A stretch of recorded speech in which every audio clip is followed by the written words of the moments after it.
근데 이게 참 안타까운 게 대한민국이 사실은 전 세계에서 식민지에서 해방된 나라 중에 유일하게 이 짧은 시간에 소위 선진국이 됐어요.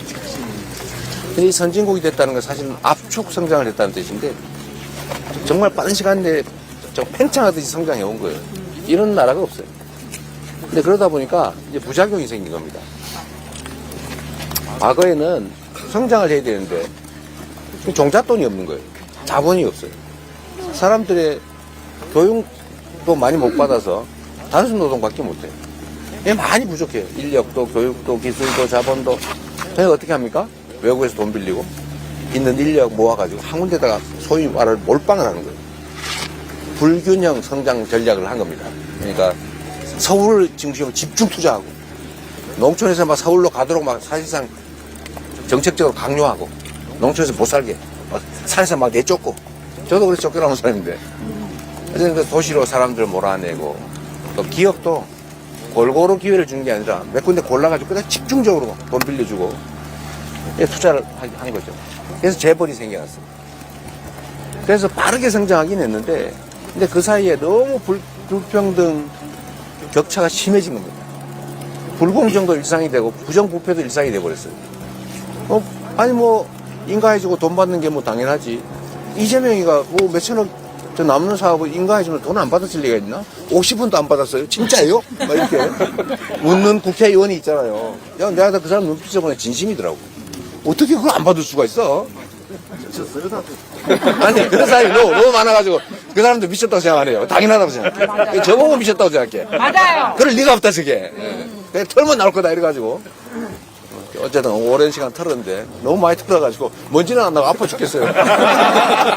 맞아요. 하여튼 다른 얘기고 하여튼 부정부패도 일상화되고 특정 기업들이 너무 많이 커졌는데 이게 이제 정상적인 기술개발, 시장 개척, 경영 개선 이런 걸 통해 돈을 벌었다기보다는 대체적으로 보면 부동산 투기, 정부 기업 인수, 노동 탄압, 이 착취 이런 걸 통해서 정말 산재 처리도 안 해주고 그 위험한 환경에 사람들 일하게 만들어서 노동자들은 죽어가는 그걸 이용해서 돈을 번다든지 하여튼 이렇게 돈을 번 경우가 꽤 많았단 말이에요. 물론 그 중에서는 정상적으로 제대로 정말 합리적으로 경영해서 돈 번 기업도 많죠. 그러나 아는 경우도 상당히 많았다. 근데 이게 한계에 딱 다다른 거예요. 이 소위 불균형 성장 전략을 하다 보니까 사람들이 그게 당연한 줄 알게 됐어요. 수십 년 동안. 그래, 사람 많은데 투자해야지. 효율 높은 데다 투자해야지. 몰빵해야지. 집중해야지. 이렇게 돼가지고 제가 그 예를 자주 듣는데 서울, 경기, 인천을 가면 제가 성남시장도 하고 경기도지사도 하고 이제 지금은 인천에 살지만 그분들이 들으면 섭섭하게 생각할 수 있는데 제가 얘기 시장 할 때 도지사 할 때도 됐어요. 섭섭하게 생각 안 해요. 국민들의 수준이 높아가지고. 그런데 거기에 GTX 노선 하나 까는데 7조 원에서 10조 원이 듭니다. 근데 이런 충북 이런데 1,000억, 500억이 없어가지고 난리잖아요. 그런데 거기 논리는 명확해요. 그건 많은 사람이 있지 않나요? 그러니까 편하니까 또 사람이 몰려. 또 추가 투자해. 그러니까 계속 해가지고 세상에 지금은 여러분 상상되십니까? 아파트 한 평에 3억 해요. 한 평에. 30평짜리가 8, 90억씩이에요. 이게 말이 돼요, 이게? 근데 실제 그래요. 근데 이게 국제 경쟁이 되겠어요? 공장 지으려니까 땅값이 한 평에 1,000만 원씩. 그거 어떻게 공장을 해요? 근데 거기 아니면 공장을 하기 어려워요. 왜? 지방에 충북이 올라니까 이건 사람이 이제 없어.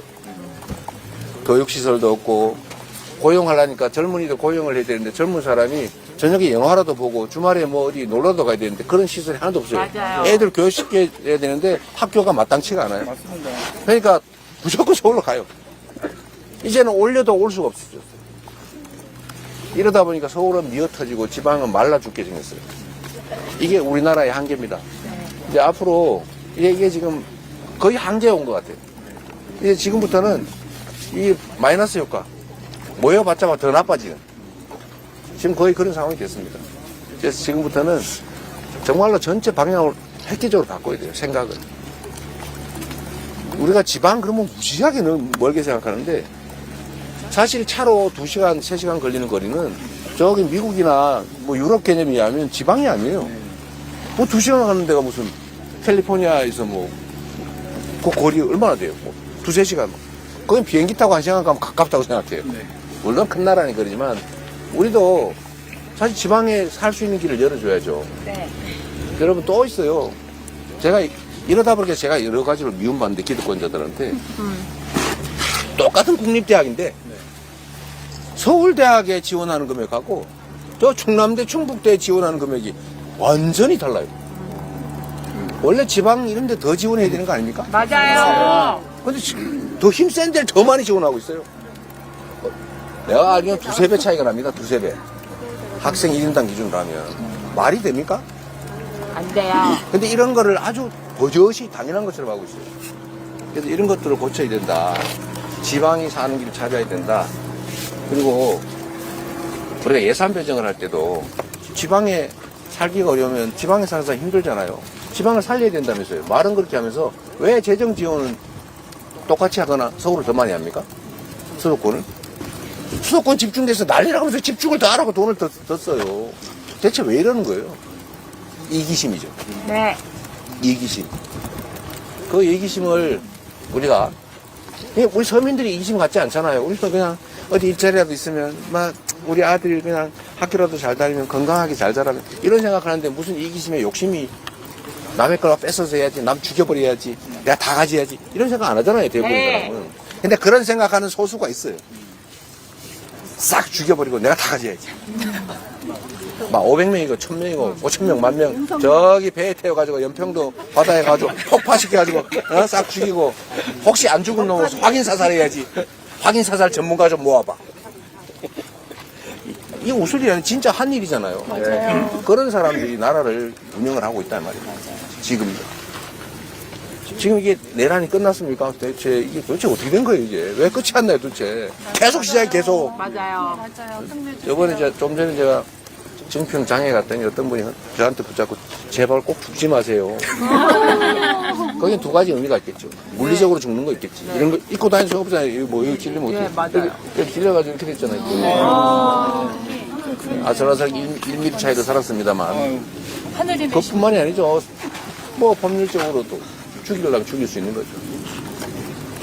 살아나는 게 신통하지 않습니까? 현정씨가 고맙습니다. 제가 반드시 살아가지고. 될지어다.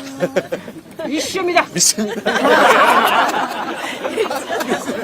어쨌든 내가 약간 빠졌는데 이거 경치가 너무 좋고 편해가지고 제가 얘기를 해주고 좀 이렇게 하는 거예요. 어쨌든 지방 균형 발전 우리가 사는 유일한 길이다. 그래서 예산 배정도 저는 세상의 공평이라고 하는 별거 아니라고 생각해요. 사람들이 억울하지 않아야죠. 그리고 힘없는데 좀 더 지원해 줘야 되는 거 아닙니까? 맞습니다. 전체를 위해서 특별한 희생을 치른 그런 사람이나 지역이나 집단이 있다면 잠깐만 그런 게 있다면 거기에 특별한 보상을 해줘야 돼요. 예를 들면 어딘가에 쓰레기 소각장을 만든다. 그거 주변 사람 싫어하죠. 네. 피해가 있잖아요. 근데 몇 명 안 되잖아. 시골 이런 데다 하니까. 그 님비라 그러고 막 뭐 집단 이기주의라 욕하면 되겠어요? 안 돼요. 왜 많은 사람이 여기다 쓰레기 소각장을 지으면 자기들은 깨끗하게 살잖아요. 이익을 보잖아요. 맞아요. 엄청난 편익이라고 하는 게 생기면 그 편익이 요만큼 떼가 좀 더 보상해주면 안 됩니까? 맞습니다. 그래서 좀 딴 데가 더 편하게 행복하게 살 수 있게 해주면 되잖아요. 네. 그럼 뭐 반항할 일도 없고 막 분신자살 하겠다고 그렇게 막 극렬하게 싸울 일도 없잖아요. 이게 합리적인 사회죠. 그렇게 못합니까? 우리 경제력이 없는 때는 그렇게 했어야 돼요. 우리가 가진 게 다 굶어 죽게 생겨서 너라도 먼저 죽어. 이래야 될 시절이 있었어요, 옛날에는. 어떡합니까? 다 죽을 수는 없고, 일부라도 살자. 이런 시절이 있었지만, 이제는 아니에요. 이제는 충분히 경제력도 되고, 역량이 됩니다. 그럼 같이 살아야지. 억울한 지역도, 억울한 사람도 없게. 응? 그래서 그런 세상을 만드는 게 우리 몫이죠. 지방도 살아야 되고요. 지방에, 저는 그런 생각합니다. 옥천, 보령, 보은, 뭐, 영동, 뭐, 이런 데 얼마나 어려워요. 이번 지금 몇 년째 이러고 있는 거야? 15년째. 만들어주세요. 도와주세요.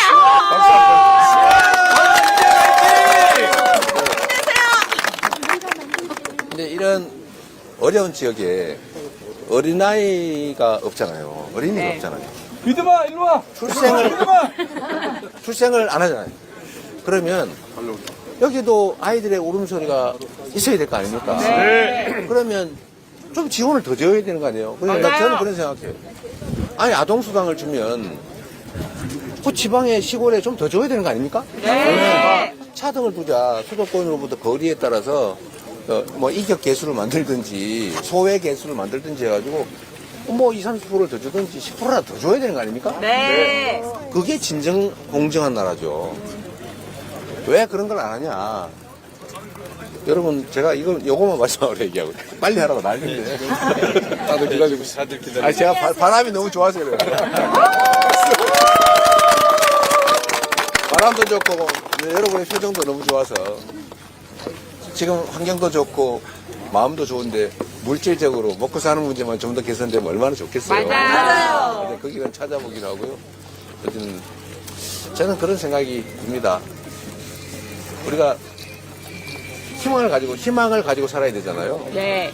저는 어릴 때 보니까 오다 보니까 그 무슨 박물관 비슷한 게 있는데 농업박물관. 그러니까 돌적이가 이렇게 쫙 걸려있더라고.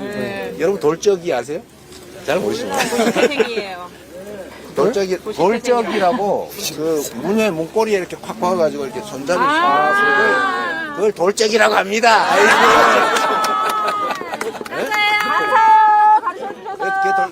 그건 아니고. 제가 어릴 때 시골 산골에 살았는데 아침 세수를 하고 어머니가 이제 새벽에 일어나서 막 분풀 떼가지고 물을 데워준단 말이에요. 데워주시면 그걸로 이제 따뜻한 물로 세수를 해. 그러고 난 다음에 문 열기 손잡이를 딱 잡으면 딱 붙어 안 떨어져. 맞아. 아직 기억났어요? 행복한 삶을 살다 보니까 다 잊어버렸어요. 딱 붙어 안 떨어져. 막.